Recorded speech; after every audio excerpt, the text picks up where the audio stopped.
Le DAF Fresh Morning, c'est 104.5 tonnes de bonne humeur. Tous les matins sur Urban FM. Sur la radio, la pilote de la capitale. Ce matin, dans notre émission, on reçoit Monsieur Boris Lekumbu. Il est secrétaire général. Et Madame Ngwawala Adia Stéphanie, elle est présidente de l'ONG EPP. Ensemble pour les plateaux. Ils vont donc, avec nous, on va parler de cette ONG. Ce matin, sur les 104.5, Monsieur Lekumbu, bonjour. Bonjour. Madame Adia, bonjour. Laissez-moi régler légèrement votre micro. Et c'est encore un petit bonjour. Bonjour. Oui, c'est super. Là, je vous entends très bien. Alors, Ngwawala Adia Stéphanie, vous êtes une artiste très connue. Tout à fait, vous m'avez reconnu. On vous a reconnu, vous ne pouvez pas passer inaperçu ce matin. Parlez-nous de l'ONG. Bien, l'ONG EPP Ensemble pour les plateaux a été créée en janvier 2019. Aujourd'hui, quasiment 5 ans. C'est à l'issue d'une réunion entre fils du département.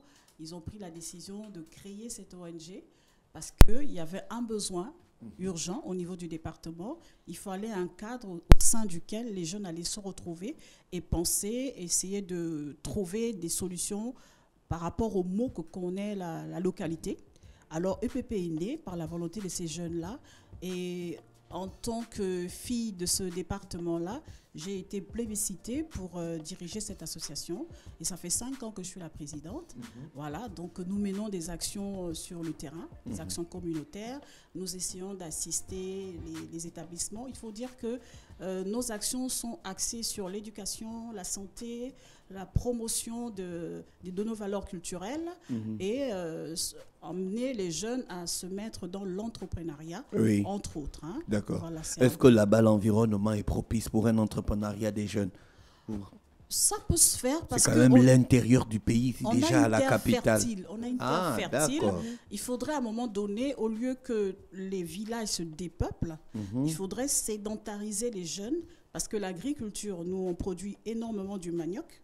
Donc, vous voyez que si on emmène les jeunes à se sédentariser, au lieu de venir forcément vers les grandes villes, ne pas trouver du boulot, après aller dans tout ce qu'on connaît, comme les braquages, vols, etc., l'idéal serait que ces jeunes-là arrivent, on leur donne un cadre dans leur localité afin qu'ils essaient d'entreprendre quelque chose. Et comment vous arrivez sur le terrain à encourager ces jeunes-là? Bon, déjà, il faut... comment dire ça, trouver des financements pour des petits micro-projets. C'est surtout ça le combat, les financements. Maintenant, après, on essaie de discuter un peu avec entre griffes, le politique, parce que ce sont eux qui gèrent un peu tout cela. Bon, malheureusement, un peu, vous comprenez que lorsqu'on a des entités comme la nôtre, qui prônent le développement, on a un peu, à certains moments, taxé d'opposants, de personnes qui ne sont pas en même de diriger une localité, parce que vous comprenez que lorsque certaines personnes dans le politique ont échoué, lorsque vous venez avec une association qui n'est pas une association festive, qui est une association qui va dans le développement durable, à ce moment-là, vous avez l'impression de faire ombrage. Et c'est ce qui nous embête un tout petit peu au quotidien. Mais car cela ne tient, on se bat parce que c'est une vision d'ensemble. Et il va falloir qu'aujourd'hui, qu'on change les paradigmes. Voilà. Depuis 5 ans, il y a quand même beaucoup de choses qui se sont faites. Oui, depuis 5 ans, déjà, je parlais d'éducation. Sur le oui, plan ça, de l'éducation, bien par compris. exemple, nous avons doté les classes scientifiques de calculatrices scientifiques. On a déjà un lycée technologique. Lorsque ce lycée organise des portes ouvertes, nous accompagnons ce lycée dans la mesure de nos possibilités. Là, actuellement, au moment où je vous parle ici, nous sommes en train de réhabiliter l'école primaire de l'eau claire. Les enfants apprennent dans des conditions déplorables. Alors, nous avons lancé une levée de fonds. Il y a des gens qui ont contribué. Aujourd'hui, on est quasiment à la fin de la réfection de cet établissement. L'année prochaine, les enfants iront dans un environnement plus assaini, plus sain. Voilà. Est-ce que vous côtoyez des professionnels de l'agriculture pour former les jeunes de votre ONG? Oui, parce que vous avez parlé de la terre qui est riche. Bon, personnellement, pas nous, parce que nous avons d'autres ONG sœurs au niveau du département qui sont spécialisés dans ce domaine-là. Lorsqu'il y a un besoin, on se rapproche de ces derniers parce qu'ils sont ils sont plus outillés que nous. C'est-à-dire que nous avons plus ou moins une vision élargie des difficultés du département. Donc vous ne restez pas seul dans votre coin. Non, on est obligé de travailler avec les autres parce que c'est ensemble qu'on arrive à faire quelque chose de meilleur. Voilà. Donc par rapport aux activités, on a en 2022, on a organisé le jeu concours du quartier le plus propre. D'accord. Et au niveau même gouvernemental, ça avait été repris. Ça part de là-bas. Et on a fait déjà 2 éditions. Là, on est en train d'entamer la 3e édition du jeu concours du quartier le plus propre. Voilà, cette initiative, c'est parce qu'on a compris qu'aujourd'hui, il faut amener les populations à assainir leur environnement. Ils ne vont pas tout attendre de l'État. Il va falloir qu'eux-mêmes, qu'ils soient véritablement des acteurs de développement.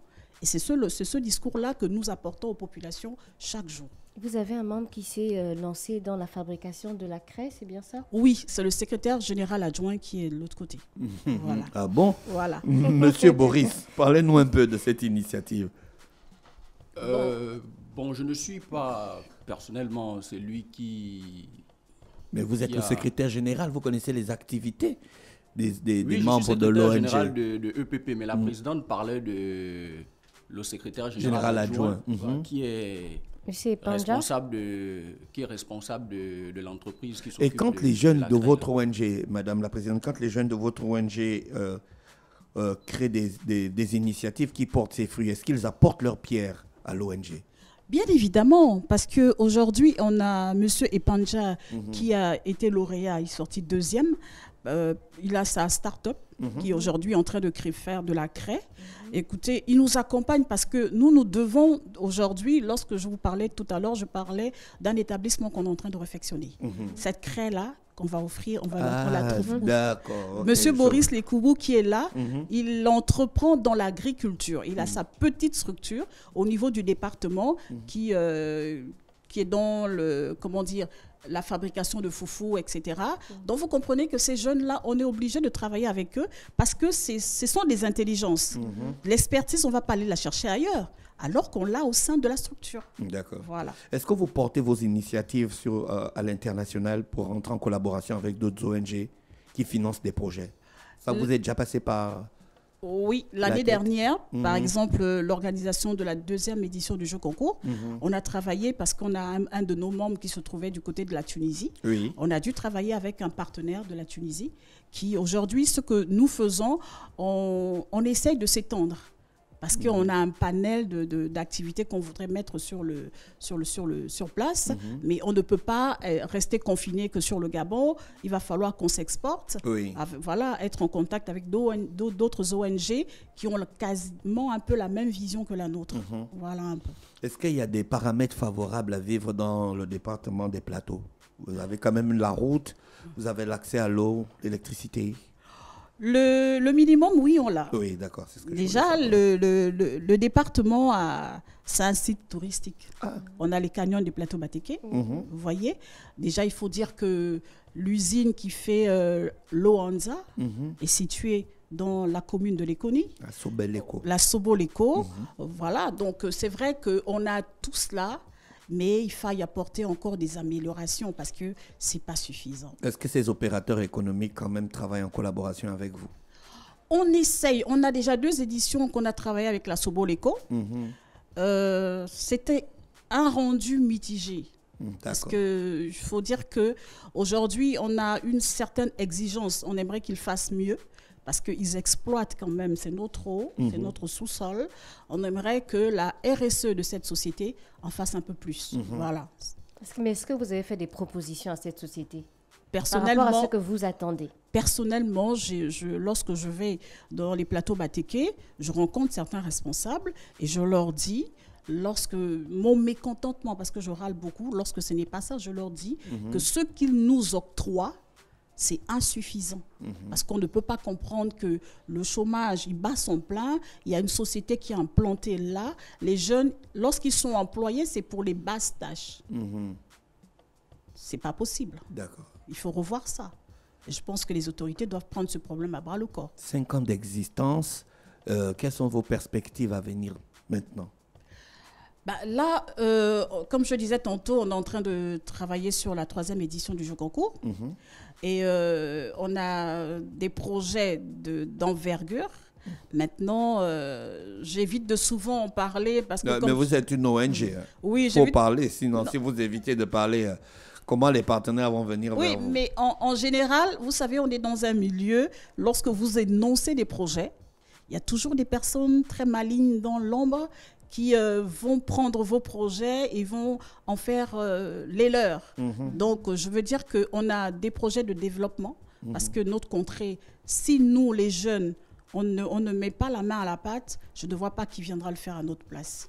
Voilà. Comment faire pour vous contacter?